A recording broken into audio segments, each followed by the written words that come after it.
ایک ماں نے بڑا دردناک میسیج کیا. میں پہلے تو بہن کے لیے دعا کرتا ہوں، اللہ تعالیٰ ان کو بڑی جزائے خیر عطا فرمائے. میں نے میسیج میں بھی ان کو دعا بہت تو نہیں لیکن دعا لکھی. وہ کہتی ہیں کہ میرا بچہ ہے، لڑکا ہے جو 3.5 سال میں کسی حادثے کی وجہ سے اس کا دماغی توازن خراب ہو گیا تھا. اب وہ 22 سال کا ہے. میں اس کی خدمت کرتی ہوں، میں اس کو نہلاتی ہوں، میں ہی اس کے جسم کی صفائی وغیرہ کرتی ہوں. میں کئی دفعہ اپنے شوہر سے کہتی ہوں کہ آپ یہ کام کریں، تو شوہر نے 1-2 دفعہ کوشش کیا. وہ بیچارہ بچہ معذور ہے ذہنی طور پہ، تو وہ قابو میں نہیں آتا ہوگا. تو کہتی ہیں کہ میرے شوہر نے اس کو باتھ روم میں مار کے اس کا برا حال کر دیا. تو اب میں ان کو بار بار کہتی بھی نہیں ہوں. اب میرے لیے کیا شرعی حکم ہوگا؟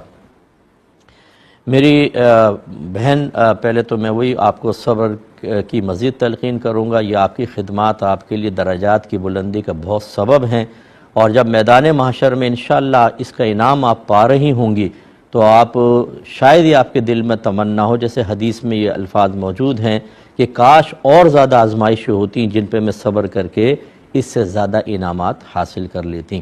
تو اللہ تعالیٰ آپ کو مزید ہمت عطا فرمائے. دوسری بات یہ ہے کہ آپ بیٹے کا ستر ڈھک کے اسے نہلا سکتی ہیں.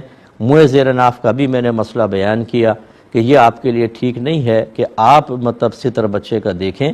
اس کے لیے والد صاحب کو کر لیں کہ بھی چلو اس کو اگر وقتی طور پہ باندھنا بھی پڑ جائے، جیسے ہاتھ وغیرہ تھوڑا باندھ دے، پیر باندھ دے اور والد صاحب کر دیں تو وہ چلیں، پھر بھی ان کے لیے گنجائش نکلے گی. لیکن بہرحال ایسے ہی چھوڑ دیں تب بھی کوئی مسئلہ نہیں ہے. ٹھیک ہے، آپ ستر نہ دیکھیں، ان کو چھوڑ دیں. اور تیسری چیز یہ ہے کہ باقی چیزیں جو نہلانے وغیرہ کی جو خدمات وغیرہ ہیں وہ آپ بالکل کر سکتی ہیں. اگر شوہر کرے تو بہت بیسٹ ہے. ایک اس میں سجیشن یہ ہے کہ بعض اوقات ایسا ہوتا ہے، کچھ خاندان کے افراد ایسے ہوتے ہیں، بعض بچیاں ایسی ہوتی ہیں جو جانتی ہیں کہ ایسا معاملہ ہے، اس کے باوجود وہ گھر والے بھی اور بچی بھی نکاح کرنے پر راضی ہوتی ہے. ایسی کئی فیملیز کو میں جانتا ہوں جس میں خود بچی نے کہا کہ ٹھیک ہے میں نکاح کرتی ہوں اور میں اس کو سنبھال لوں گی. اگر کوئی ایسی بچی آپ کو مل جاتی ہے تو اس کا نکاح کروا دیں، اور پھر اس کے بعد جو ہے وہ بیوی سارے معاملات دیکھ لے گی اگر کوئی اس میں تیار ہو جائے. زبردستی نہیں کیجیے گا. کسی کو ایسا نہیں کہ بہت زیادہ پیسوں کا لالچ وغیرہ دے کر بعضوں کی بچیوں کو اس طرح نکاح کروا لیے جاتے ہیں اور وہ بچی بیچاری اس کا دل راضی نہیں ہوتا اور اس کی ساری زندگی پھر ایک تکلیف اور عذاب میں گزرتی. یہ بھی ٹھیک نہیں ہے. اس لیے میں نے کہا کہ اگر کوئی دل سے راضی ہو جائے اور اس نیک عمل کے اندر رغبت حاصل کر لے اور وہ چاہے کہ چلو درجات کی بلندی کا سامان سب اپنی زندگی خوشگوار گزار رہے ہیں، اگر یہ آزمائش میں گزار لوں تو میں ہمت رکھتی ہوں، تو پھر بالکل وہ پھر ساری بچے یہ معاملات کر لے گی. چھوٹے بچے کی الٹی کے بارے میں پوچھا. یاد رکھیں کہ چھوٹے بچے کے جسم سے جو بھی چیز باطن سے نکلتی ہے، چاہے وومیٹنگ ہو یا پیشاب ہو اور بھی دیگر چیزیں جو ہیں وہ نجاست غلیظہ ہیں. پیشاب جیسے بڑے کا پیشاب ہوتا ہے بالکل اسی کے مثل ہیں. تو یہ الٹی وومیٹنگ جو بچہ دودھ کی بعض اوقات سفید دودھ کی الٹی کر دیتا ہے جب پیتا ہے، یہ بھی نجاست غلیظہ ہے اور پیشاب کی مثل ناپاک ہے. لہذا اگر کپڑوں پر جیسے یہ ایک ہتھیلی ہے، اس میں آپ پانی ڈالیں، قطرے گرنا شروع ہو جائیں تو رک جائیں. جتنا یہ ہے ہتھیلی کے اندر یہ 1 درہم کہلاتا ہے. اگر وہ بچے کی وومیٹنگ 1 درہم سے زیادہ ہے پھر تو نماز ہوئی نہیں. اگر 1 درہم کے برابر ہے تو نماز ہو گئی، لیکن واجب العیادہ ہے، دوبارہ پڑھنی ہوگی. اور اگر 1 درہم سے کم تھوڑی بہت الٹی لگی ہوئی تھی، نماز ہو جائے گی، خلاف سنت ہوگی، ثواب میں کمی ہوگی، لیکن نماز کے لوٹانے کی حاجت نہیں ہے.